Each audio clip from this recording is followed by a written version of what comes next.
Most people think that once you hit 50 and you hear the words prediabetes from your doctor, it's all downhill, that it's the beginning of the end. But here's the truth. Research shows that you can absolutely reverse prediabetes after 50. Now, a lot of people don't realize this, but prediabetes doesn't just show up overnight. Insulin resistance has usually been building silently for 10 to 15 years before your blood sugar is high enough to get that diagnosis. And that's why so many people are blindsided when it seems like out of the blue they've been diagnosed. But here's what you need to know. Insulin resistance, prediabetes, and even type 2 diabetes can be reversed. And they can be reversed even if you're over 50. The earlier you catch it, the easier it is to reverse it. But it's never too late. In case we haven't met before, my name's Kait and I'm a nutritionist who specializes in insulin resistance and blood sugar control. I have helped hundreds of clients reverse prediabetes and type 2 diabetes naturally. And in this video, I'm going to show you what the research says about reversing prediabetes after 50, what's actually going on in your body, and the steps you can start taking to turn it around starting today. Now, I briefly mentioned this at the start, but prediabetes doesn't just show up overnight. Insulin resistance starts 10 to 15 years before you receive a prediabetes diagnosis. And this is why it can feel like a shock. People think, my doctor hasn't said anything about this, and now I've been diagnosed. But in reality, your body has been compensating for years behind the scenes. Because when you eat carbohydrates, your blood sugar rises. Insulin is the hormone that helps move sugar to your cells for energy. But over time, if you're eating too many processed carbs, dealing with stress, not sleeping well, or not moving enough, your cells stop responding to insulin. This is insulin resistance. Now, your body tries to fix the problem of your blood sugar remaining higher by pumping out more insulin. And this excess insulin is enough to keep your blood sugar in check for a while. For years, in fact. So your blood sugar levels look normal, but your insulin levels are high. And because most doctors don't routinely test insulin, you have no idea this is happening. But eventually the system can't keep up. The insulin isn't enough to keep your blood sugar where it should be. And that's when your blood sugar starts to creep up as well. So prediabetes isn't sudden. It's the final warning sign of a process that's been brewing for years. Now, before we go any further, let's quickly clear up a common misconception, which is the difference between type 1 and type 2 diabetes. Because these are actually complete opposite conditions, but both of them cause high blood sugar. Type 1 is autoimmune. The body's immune system attacks the pancreas, destroying the cells that make insulin. So people with type 1 don't make insulin at all. They rely on insulin injections to survive. Type 2 and prediabetes are the opposite. In these cases, the body produces plenty of insulin, sometimes 2, 3, or even 4 times as much as a healthy person. But the cells don't respond properly. It's like the lock on the door is jammed, and the key, which is insulin, doesn't work as well anymore. So here's the key distinction. Type 1 diabetes can't be reversed. Type 2 diabetes can. This difference is huge, and that's why this conversation matters. Now, the earlier you catch insulin resistance, the easier it's going to be to reverse. For some people, catching it early might mean they just need to make small tweaks. Swap a sugary breakfast for eggs instead, take weekly walks, and get better sleep. For others who've had insulin resistance building for decades, they might need more intensive lifestyle changes. Sometimes with the help of medications or supplements in order to get faster results. But in both cases, it can be reversed. It just depends on how far it's progressed. And this is where testing is so important, because routinely doctors only test fasting glucose and HbA1c, but these don't show problems unless they've been happening for years.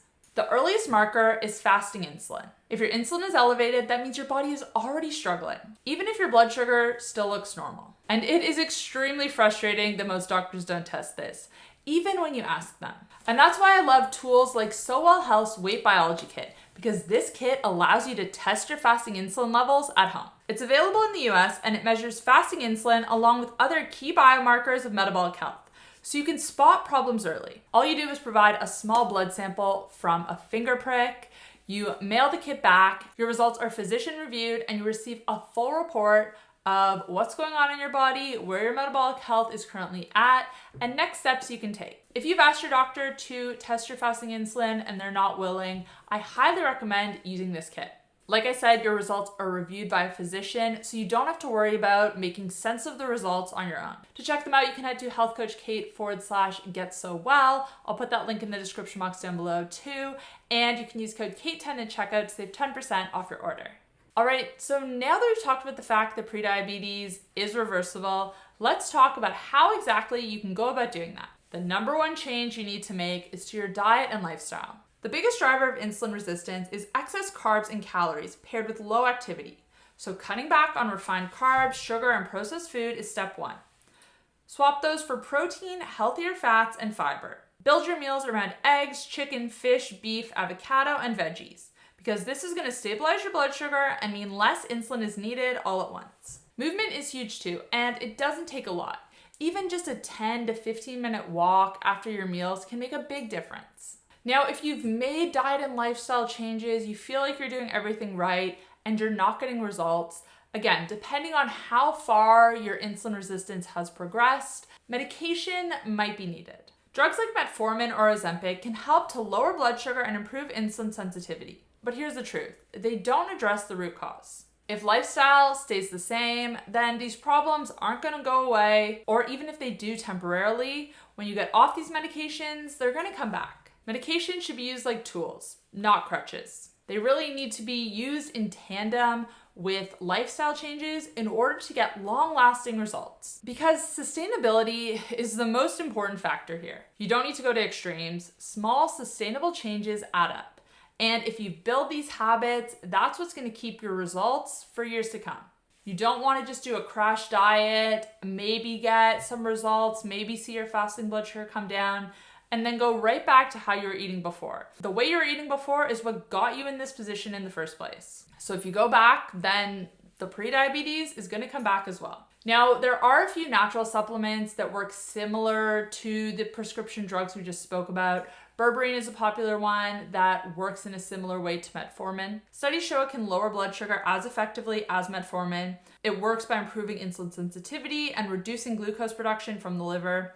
Inositol is another option, especially for women with PCOS.